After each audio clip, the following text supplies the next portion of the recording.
Le pronom possessif leur au singulier et leur au pluriel sont utilisés pour indiquer la possession ou l'appartenance de quelque chose à une troisième personne du pluriel. Leur au singulier est utilisé lorsque la possession concerne une seule personne. Par exemple, j'ai donné leur livre à Marie signifie que j'ai donné le livre appartenant à une seule personne à Marie. Leur au pluriel est utilisé lorsque la possession concerne plusieurs personnes. Par exemple, les enfants ont perdu leur stylo signifie que les stylos appartenant à plusieurs personnes, en l'occurrence les enfants, ont été perdus. Il est important de noter que le pronom possessif leur est invariable, qu'il soit au singulier ou au pluriel. Cependant, il faut être prudent car leur au singulier peut également être utilisé comme pronom personnel complément d'objet indirect. Dans ce cas, il n'indique pas la possession mais la personne à qui l'action est destinée.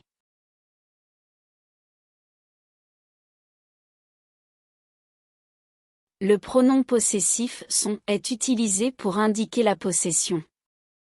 Il remplace le nom d'une personne ou d'une chose appartenant à une troisième personne, généralement singulier masculin. Par exemple, dans la phrase « J'adore son chien », le pronom possessif fait référence au chien appartenant à une autre personne. D'un autre côté, le verbe « être » est conjugué au pluriel à la troisième personne « son ». Il est utilisé pour indiquer l'existence, l'état, l'identification ou l'appartenance d'un groupe de personnes ou de choses. Par exemple, dans la phrase « Ils sont arrivés tard », le verbe « être » conjugué à la troisième personne du pluriel « sont » indique que le groupe de personnes mentionnées est arrivé tard. En résumé, le pronom possessif « sont » est utilisé pour désigner la possession d'une personne ou d'une chose, tandis que le verbe « être » conjugué à la troisième personne du pluriel « sont » indique l'existence ou l'état d'un groupe de personnes ou de choses.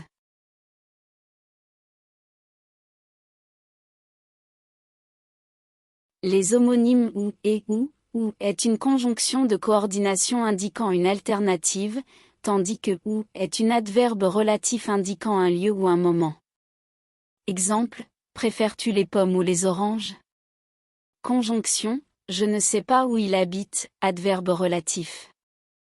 Ou et ou sont deux mots homophones, ce qui signifie qu'ils se prononcent de la même manière mais ont des significations et des orthographes différentes.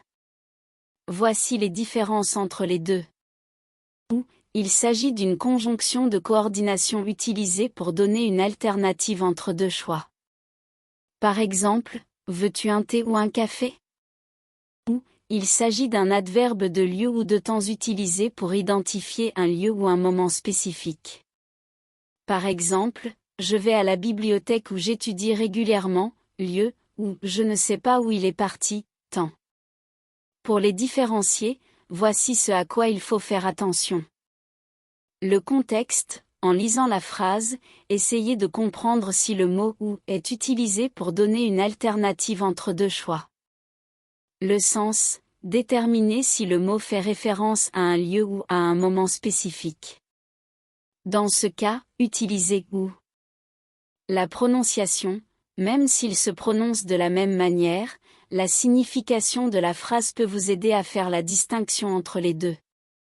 Lorsque vous écrivez ces mots dans un texte, assurez-vous de bien choisir entre ou et ou en fonction du sens que vous voulez donner. Relisez votre phrase pour vérifier si elle est bien orthographiée et si le mot utilisé est cohérent par rapport au contexte.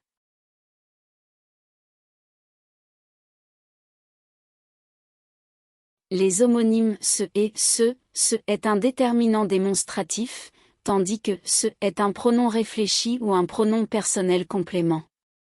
Exemple, ce livre est intéressant, déterminant, il se lave les mains, pronom réfléchi. Les mots ce et ce présentent certaines différences dans leur signification et leur utilisation.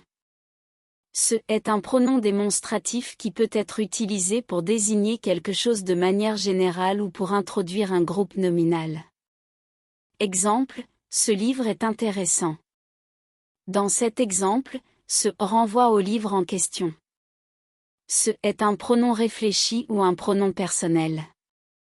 Il est utilisé pour indiquer que le sujet de la phrase effectue l'action sur lui-même. Exemple, il se lave les mains. Dans cet exemple, ce renvoie à il et indique qu'il lave ses propres mains. Pour les différencier, ce est toujours suivi d'un verbe ou d'un groupe nominal. Exemple, ce chien est mignon. Dans cet exemple, ce est suivi du groupe nominal chien. Ce est généralement utilisé avant un verbe et est toujours réfléchi ou réciproque. Exemple, ils se parlent. Dans cet exemple, ce est utilisé avant le verbe parle pour indiquer qu'ils se parlent mutuellement. Lorsque vous écrivez un texte, faites attention à l'accord de ce avec le nom auquel il se réfère. Exemple, cette maison est grande. Cette s'accorde avec maison qui est féminin singulier. L'accord correct du pronom réfléchi ce avec le sujet du verbe. Exemple, elle se coiffe. Elle et ce sont tous deux féminins singuliers pour correspondre. Évitez de confondre ce avec les homophones c'est, contraction de ce et c'est, contraction de ce et est. Faites attention à la syntaxe et au sens de la phrase pour choisir le bon mot. En pratiquant régulièrement, vous pourrez maîtriser l'utilisation correcte de ce et ce dans vos écrits.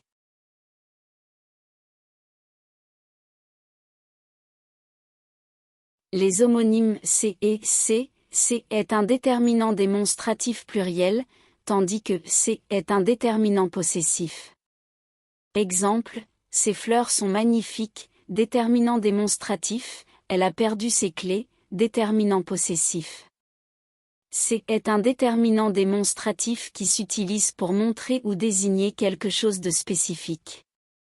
Il est utilisé lorsque l'on parle de plusieurs objets ou personnes que l'on peut identifier. Exemple, ces livres sont intéressants. On parle de livres spécifiques, que l'on peut voir ou identifier. C est un déterminant possessif qui indique la possession. Il est utilisé pour indiquer que quelque chose appartient à une personne ou à un objet. Exemple, elle a oublié ses clés. Les clés appartiennent à la personne mentionnée.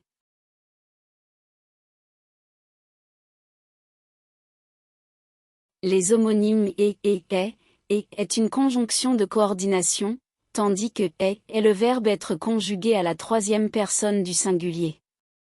Exemple, il aime le chocolat et la vanille, conjonction, il est fatigué, verbe être.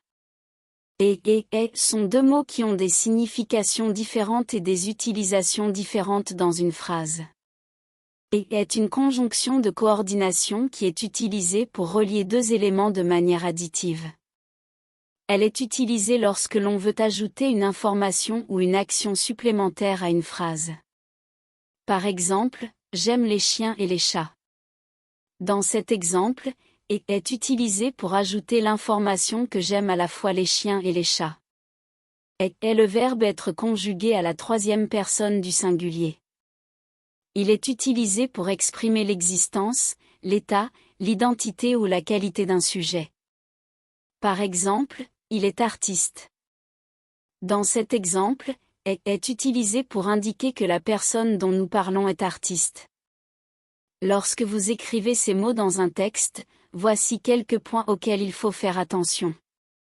Et peut être utilisé pour relier des mots, des phrases ou des propositions. Il n'a pas besoin de changer de forme grammaticale en fonction du contexte. Et doit être utilisé correctement en fonction du sujet de la phrase et du temps verbal.